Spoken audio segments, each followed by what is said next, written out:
जय श्री श्याम। ओम श्री श्याम देवाय नमः। खाटू श्याम जी के चमत्कार।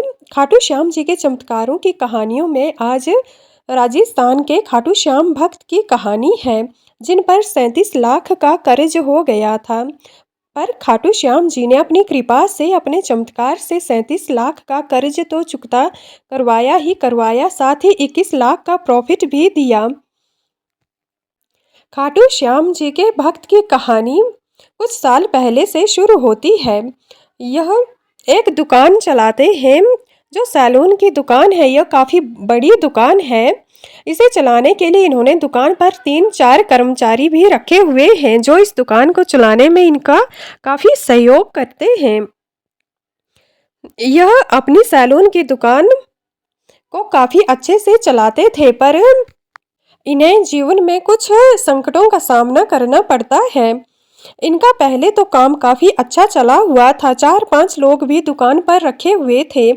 इनके लिए भी काफ़ी प्रॉफिट बन जाता था, पर अचानक से इनका डाउनफॉल शुरू हो जाता है।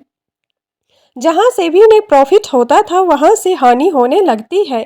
पर ये सोचते हैं कि धीरे धीरे सब सही हो जाएगा, पर इनके पास जितनी भी बचत थी वो सारी ख़त्म हो जाती है। फिर ये बैंक से उधार लेते हैं। धीरे धीरे ये इन पर उधारी बढ़ती जाती है। यह भक्त यह सोचकर उधारी लेता है कि शायद इन पैसों से ये अपना रिकवरी कर लेगा, परंतु धीरे धीरे लाखों में कर्ज हो जाता है।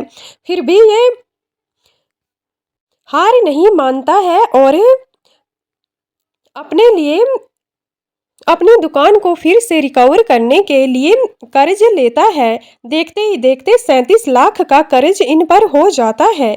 अब इनके पास कोई रास्ता नहीं था और इनकी दुकान पर जो काम करते थे उन्हें भी ये जाने के लिए कह देता है। उनमें से एक इनका काम करने वाला साथी एक लड़का है, जो खाटू श्याम जी में आस्था रखता था और खाटू श्याम जी के बारे में थोड़ा बहुत जानता भी था।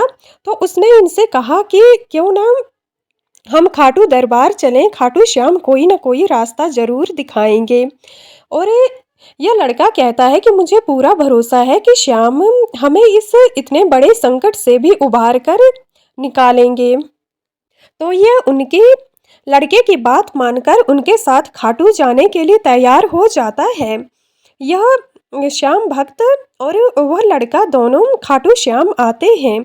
यहाँ पर तोरण द्वार पर कुछ देर रुकते हैं, उसके बाद खाटू श्याम जी के दर्शन करते हैं और यहाँ पर अर्जी लगा देते हैं। इन्होंने अर्जी लगाई और श्याम की कृपा इन पर अब बरसना शुरू हो जाती है। कुछ ही दिनों में इनकी सैलून की दुकान पर ग्राहकों की भीड़ लगने लगती है। बहुत सारे लोग इनकी दुकान पर आते हैं और श्याम की कृपा से इनका जो गिरा हुआ काम था उसमें काफ़ी ने प्रॉफिट होने लगता है। दुकान अच्छे से चले तो इसके लिए इन्होंने जिन ग्राहकों को और कर्मचारियों को पहले आने से मना किया था, उन्हें भी दोबारा से दुकान पर रख लेता है। दुकान काफ़ी बड़ी थी, तो इसे चलाने के लिए 5-7 कर्मचारी काम करने लगते हैं। श्याम की कृपा से इन्हें पहले जिस प्रकार के हानि या जिस प्रकार के लॉस हो रहे थे, उन सब से इन्हें धीरे धीरे रिकवरी होने लगती है। अब श्याम की कृपा इन पर आए दिन बरसने लगती है। धीरे धीरे ये अपना बैंक का कर्ज भी चुकता करने लगते हैं। 5-7 महीनों में ही 10 लाख के करीब का कर्ज ये चुकता कर देते हैं और अगले 5-7 महीनों में भी बहुत ज़्यादा काम करते हैं। खाटू श्याम जी के नाम की ज्योत जलाते हैं, इनकी कृपा प्राप्त करते हैं। देखते ही देखते ये सारा कर्ज चुकता कर देते हैं। पर अब श्याम की कृपा से ये अपने लिए भी बहुत प्रॉफिट कमाते हैं। यह प्रॉफिट हजारों में नहीं लाखों में होता है और इसके बाद ये फिर से खाटू श्याम आते हैं, इन्हें धन्यवाद देते हैं। इनकी अर्जी पूरी हुई थी, भगवान का शुक्राना करते हैं। खाटू श्याम जी को रिंगस से पैदल यात्रा करके निशान भी चढ़ाते हैं।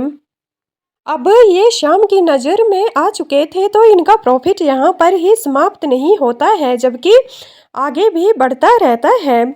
और देखते ही देखते ये इन 1-2 सालों में 21 लाख का प्रॉफिट कमा लेते हैं। इसमें सभी कर्मचारियों की तनख्वाह को काट कर ये बताते हैं कि इन्हें 21 लाख का प्रॉफिट होता है, जो इनके जीवन या दैनिक जीवन की ज़रूरतों के लिए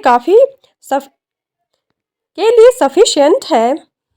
श्याम की कृपा से इनकी दुकान आज भी बहुत अच्छे से चलती है और आज भी ये रिंगस से पैदल कई बार गाड़ी में खाटू श्याम आते हैं, श्याम को निशान भी चढ़ाते हैं।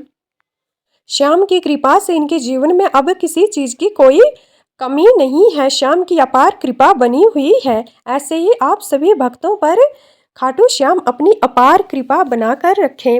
जय श्री श्याम जी।